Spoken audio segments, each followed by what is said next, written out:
Est-ce que l'opinion évolue de la même manière? En 95, on parlait d'une grève par procuration qui s'était jouée. Dans les sondages, ceux qui ne pouvaient pas débrayer soutenaient largement le mouvement. Aujourd'hui, une semaine après le début de la grève, le soutien est majoritaire. Vous le voyez, 68% d'après un dernier sondage au Doxal Figaro.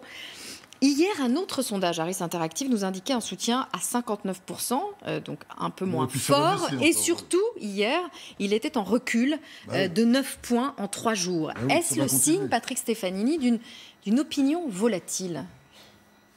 Moi, je crois que c'est surtout c'est deux choses.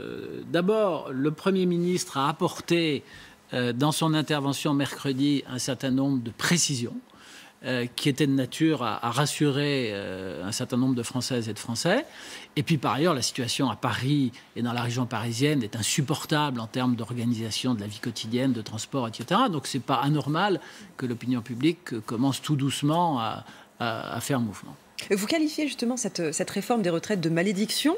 On apprenait par exemple que Nicolas Sarkozy se posait la question dans le Parisien cette semaine, pourquoi est-ce qu'Emmanuel Macron a ouvert cette boîte de Pandore. Certains même membres de la Macronie appellent ça la boîte à gifles, cette réforme des retraites. Par rapport à l'opinion, est-ce que vous trouvez que c'était légitime d'ouvrir tout ça en même temps maintenant ?